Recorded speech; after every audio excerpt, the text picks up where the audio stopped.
You might remember me a little while back putting out a video about a little game called Rayman Redemption, and had me spew my thoughts at you about the demo.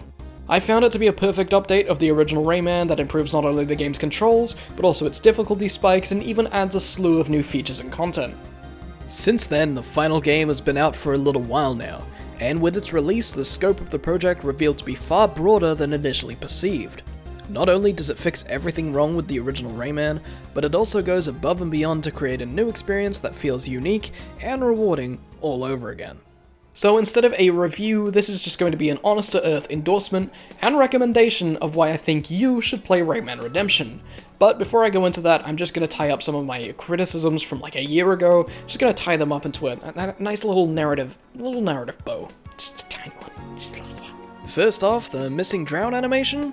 Fixed, back in, good, solid, done. Secondly, is it still missing the animated intro? Well, instead we get an entirely new version, animated from scratch by the fantastic Mark Productions, and it's running completely in-engine. Thirdly, are we still locked to 4x3? Nope, there's widescreen options and custom resolutions alongside customizable controls, and a slew of other options that make this feel like a polished, professionally produced product. Remember how I suggested an option to change the ting sound effects to represent each major port? Even that made its way in. I'll nitpick here a little and say it still doesn't give me my gorgeous PAL region PS1 tings, but hey, I'll take what's on the table. So that's the stuff that I was super evil and complained about, but how's the new stuff? How are the surprises? Well, our first glimpse of that is a story in itself. I was actually blessed enough to be awake and around in Ryemanni's Discord server listening to everyone lose their collective mind as brand new content was teased. New backdrops, locations, enemies, etc. Honestly, I just assumed this to be a couple levels max, but the degree of new content here is actually pretty staggering. I'm talking whole world's worth of tile sets, enemy designs, and behaviors, and brand new interactive mechanics. Remember that seed that Terezan gives you in the Dream Forest? Well, you're on Lego bricks now, so why not sprout a Lego tree? In one of the funniest surprises, there's even a level that takes the much maligned Rayman educational game mechanics and actually uses them with a speck of intellect. Truly remarkable, even if it does spark undue self-awareness about my, mathematical illiteracy. Redemption does an arguably better job than its source material at exploring the interconnected nature of the game's dynamic mechanics and level design elements, whether they're original or entirely new. This is something that the original game always did very well, with it being rare that a space feels obligatory or like filler. Even the most frustrating of puzzles or courses feels painstakingly deliberated. Throw in new, more complex elements like these momentum-based swing rings or this paint fist, and you start to see how everything lines up like notes in a symphony. You know, like in Bandland? Like Bandland from Rayman?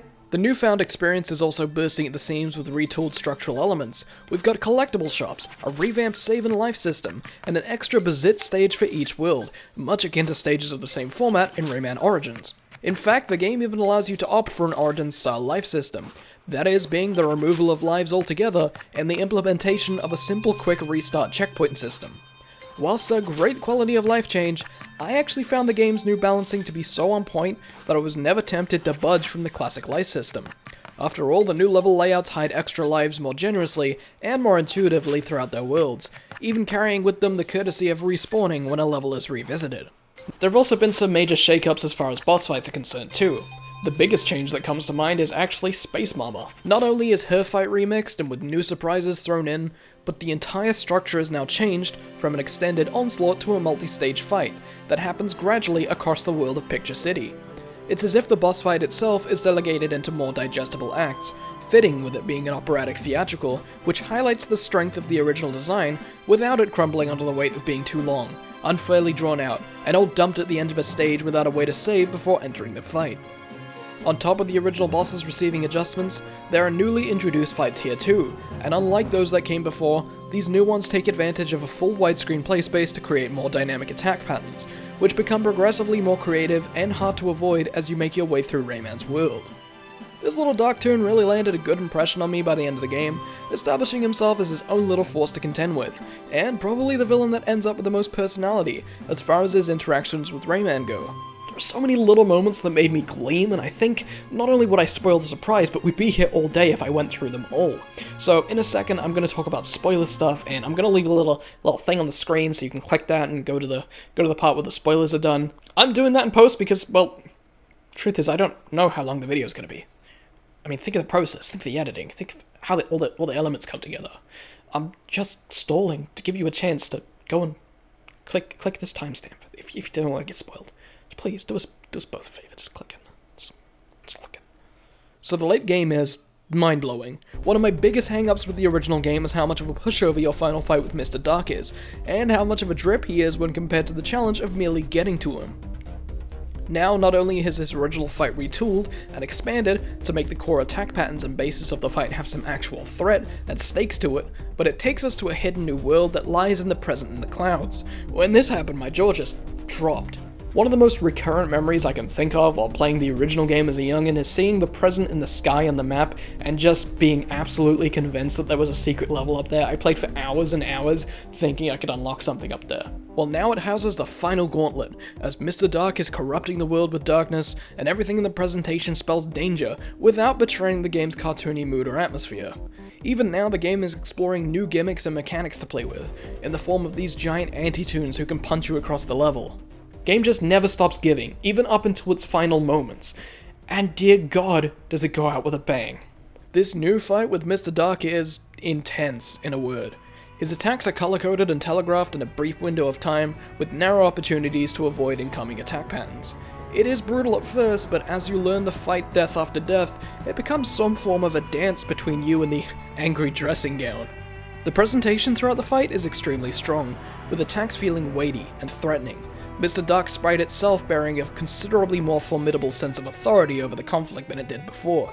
Overall, the whole situation sells itself as being incredibly dire, which is understandably appropriate given the fate of the world's at stake. The most impressive thing about Rayman Redemption is that unlike the original, it's a consistent experience whose difficulty keeps climbing at a steady pace that, while eventually, believe it or not, actually outmatches the original's difficulty, it always remains fair and approachable with the level of experience that you have at that point. Anyways, now that you spoiler-free are joining us, we can stop talking about like Bandland 2 and the giant EDM machines that walk all over the place, and I just need to say that Rayman Redemption is an absolute must-play for any Rayman fan, and honestly, in my genuine, humble opinion, it stands as one of the most finely crafted 2D platformers ever played. Yeah, that still works. There is more coming though, and I'm waited with bated breath for the release of Rayman Redesigner, a fan game by Ryemanni on the Redemption engine that recreates the experience of Rayman Designer with a custom level designer and everything. Because apparently Ryemanni, you're an overachiever, you need to stop being a workaholic. Personally, I'm getting a little worried about you. Please go to bed, take a nap, go on holiday, don't go on holiday, there's a virus. Go to bed. Just go to bed.